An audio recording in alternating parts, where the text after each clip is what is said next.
na proud silang dalawa. Oh. Madali kaya ako yan. Anong oras pa lang, binibitin ko na. Maaga pa. At bandang huli pa kami minamadali ang pusip na yan. Excited. Sabi niya, yung kakaklase mo, natay ko lang, hindi na. Pero nga ganyan nagising eh. Huwag ka na mag-make up, balik ka lang. Shit, nalalay talaga lang ako dito eh. Pinadala sa akin, ba't yung kinagi kong bag? Dali mo ko, magdala ka ng magdala ka ng pamaypay. Dadali mo ako ng tubig.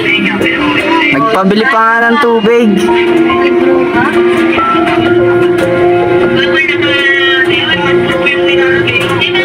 Pinapunta pa ako doon, wala pa akong ligo-ligo. Sobrang madali.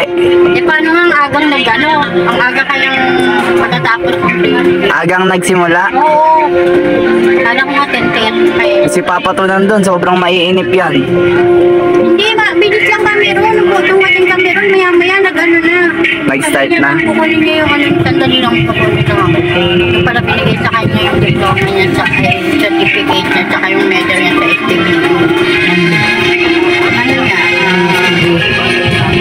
Medal yun, panis ka, Papa to. Medal, tsaka certificate. Anong sabi nung ano niya ma, nung kaklase niya, nung pagdating natin doon?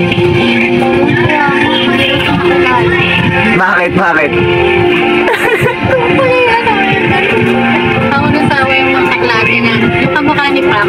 Oo, yung kamukha ni Pam. Yung isa pa, meron pa isa. Maganda rin lang. Yung naka-boycott na isa? Oo. Saka yung isa, yung medyo maganda rin yung katabi, yung katilis niya. Pangalan niya. Yung ang tindi ng tawa niya sa kanya. Hindi kasi siya nagme-makeup, di ba? First time niyang mag-makeup ngayon eh, di ba? Tawa niya mga klase. Nagulat niya rin ako nagpa-makeup. Kasi mataas yung parangalan, kaya nag-makeup. May blush on pa. Naka-blush on pa yun. Blush on pa. Tapos, paano tawag dito? Eyeshadow ba tawag doon? Ako. Siyempre si Mama, sino pa ba yung maglalagay? Alangan ako.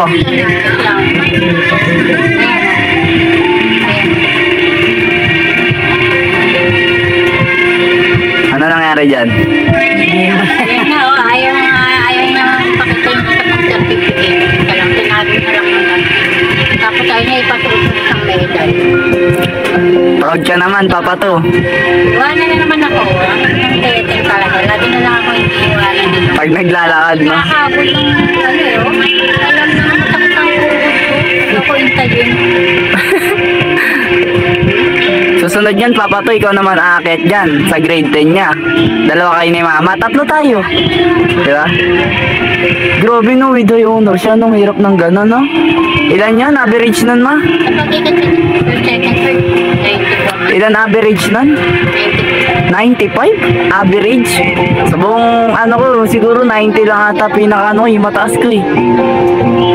Pero sa bagay, masipag talaga siya mag-aaral, di ba Ma? Ano sabi ng teacher niya, Ma? Sino si Ma'am Abaya?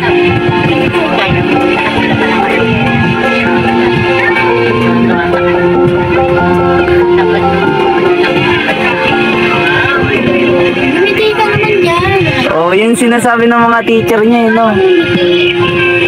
Pero pag numisi naman, napakalakas, no? Parang si nanay. Proud ka ba, Papa to? Sarap na gusto niya yung siyang kuminan. So, sulit yung mga ano mo. Sulit yun. Mga binibigay mo.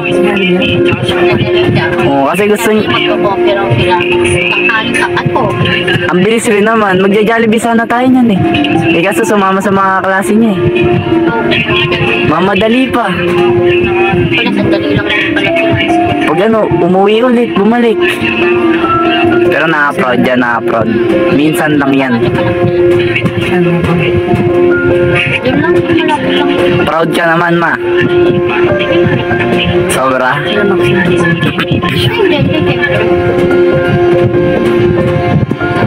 Onis! Sana next year. Uy, ano? Papa to, sobrang proud ka ba kay Emily? Minsan lang yun. Sulit yung mga... Ha? Siyempre. Ano ibibigay makapagpunta niya dito? Nagpapaano na yun dito? Gusto na pumunta dito naman. No? Dapat mo to. 200? Asan? Asan 200? 200 din. Yari ka dyan eh, no? Makikita niya to. Ikaw ma, proud ka ba? Ha? Siyempre. Paano proud? Ha? Paano pa? Basta proud daw siya. Proud. Na-proud naman kasi talaga. Kasi minsan nang mangyayari yun sa buhay natin. Grabe 95. Sa buong ano ko, hindi pa ako nagkaroon ng ganun. Siguro 90 lang ganun with honors. Pero yun sobrang na-proud. Kasi sobrang masipag talaga yung mag-aaral.